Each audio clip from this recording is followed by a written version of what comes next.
اس خبیث نے میرے آقا صلی اللہ علیہ وسلم کی شان میں گندی کتاب لکھی. پتہ نہیں کیوں ہم کو نہیں لگتا کہ ہم کو وہ پیار اور محبت ملی. میں آج کھل کر اس لیے بات کر رہا ہوں کیونکہ میری زندگی کا کوئی ٹھیک نہیں ہے. میں بہت ڈپریشن میں بھی ہوں. ہو سکتا ہے کہ میں اپنے جیون کو خود سماپت کر لوں. نبی مکرم صلی اللہ تعالی علیہ وسلم کی ذات پر انگلیاں اٹھانے والے اپنے گریبان میں جھانک کر کے دیکھو تم نے کتنے بیریکیٹنگ لگا دیے ہیں اپنے اور رعایا کے درمیان. غریبوں اور امیروں کے درمیان کتنی حد بندیاں تم قائم کر کے رکھے ہو.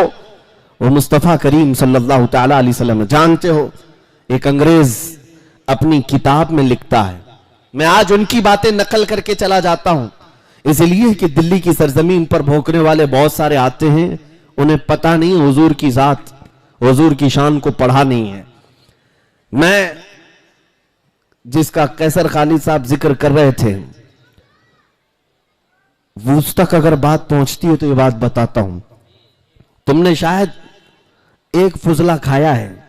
کینیڈا میں موجود ایک شخص ہے جو جلا وطن کیا گیا ایران کا. اس خبیث نے میرے آقا صلی اللہ علیہ وسلم کی شان میں گندی کتاب لکھی اور وہی کتاب وہی پخانہ ڈاسنا میں پہنچا اور یہ وہی کھا کھا کھا کر کے وہی اگلتا رہا. اسے لگا کہ یہی پوری کتاب اوریجنل ہے. نبی پاک صلی اللہ تعالی علیہ وسلم کے متعلق جتنے بھدے الزامات اس پہ لگائے گئے, وہ کہتے ہیں نا چوہے کو ہلدی کی گھاٹ مل جائے تو سمجھتا میں بنیا ہوں. اس نے حضور کی ذات کو پڑھنا تھا تو بخاری شریف پڑھ لیا ہوتا, میرے آقا کی سیرت پڑھنا ہوتا تو مسلم شریف ترمذی شریف پڑھ لیا ہوتا. بخاری اور مسلم اور ترمذی کی بات تو بہت دور کی ہے. نبی پاک صلی اللہ تعالی علیہ وسلم کے ناخنوں کی عظمت بھی تجھے پتا نہیں ہے. تم نے پڑھا کس سے؟ کینیڈین گستاخان رسول نے جو بھدی کتابیں لکھی وہی تمہارے پاس آئی اور اسی کو بیس بنا کر کے کہنے لگ گئے, حضور کی ذات پر کیچڑ اچھالنے لگ گئے اور کہنے لگے کہ میں محمد کی حقیقت بتاؤں گا. نعوذ باللہ. ظالموں, تم نے دشمنوں کی کتاب پڑھ کر کے میرے آقا کو پرکھنے کی کوشش کی. آؤ میں تمہیں انہی کی کیٹیگری سے بتاتا ہوں, انہی کی کیٹیگری سے.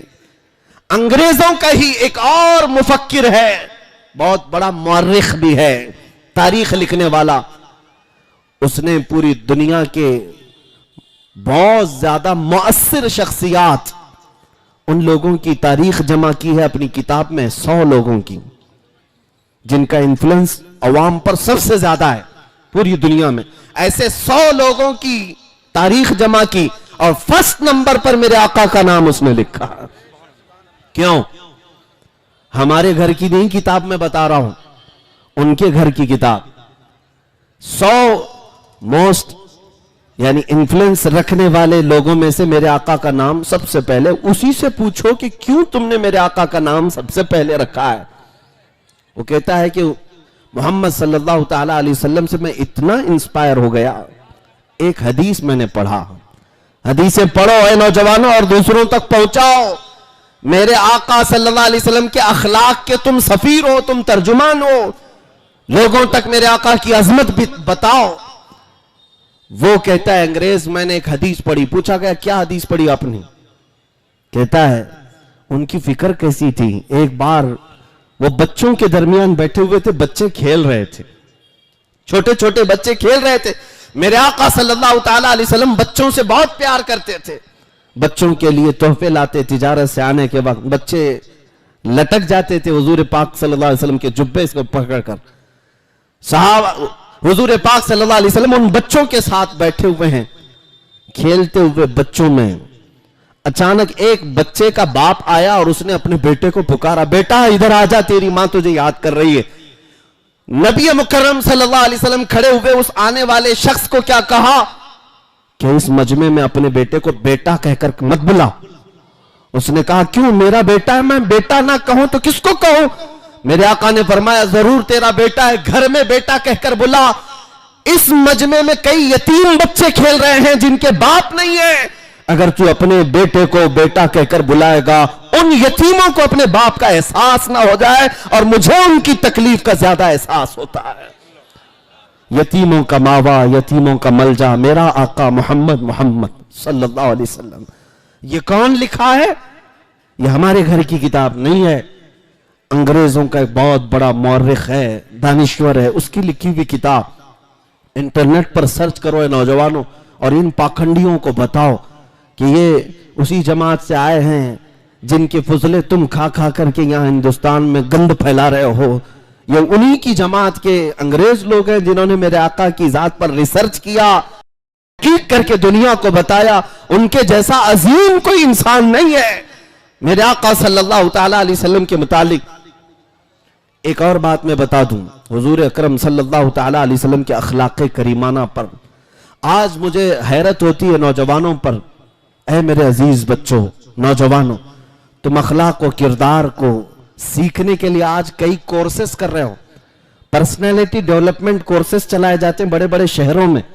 ہم سے کئی نوجوانوں نے کہا کہ ہم یہ کورس کر رہے ہیں. ہم نے پوچھا یہ کورس میں ہوتا کیا ہے؟ کہا اس میں لوگوں سے ملنا سکھایا جاتا ہے، بیٹھنا سکھایا جاتا ہے، بات کرنے کا انداز سکھایا جاتا ہے، کھانا کھانے کا طریقہ سکھایا جاتا ہے کہ بڑے لوگوں میں، رچ لوگوں میں کیسے تم لوگ بیہیو کرو گے. یہ پرسنالٹی ڈیولپمنٹ سے تعلق رکھنے والی چیزیں سکھائی جاتی ہیں. مجھے حیرت ہوئی اپنے بچوں پر. تم ان لوگوں سے اخلاق سیکھنے جا رہے ہو جن کو پیشاب کرنے کا طریقہ معلوم نہیں. اخلاق میں سب سے اعلیٰ اگر کوئی اس دنیا میں امام ہے وہ محمد رسول اللہ کی ذات ہے.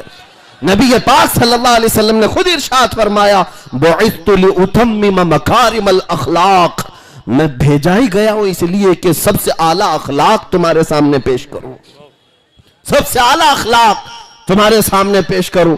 نبی مکرم صلی اللہ تعالیٰ علیہ وسلم کے پاس ایک نوجوان آیا اور کہا کہ مجھے زنا کرنے کی اجازت دی جائے.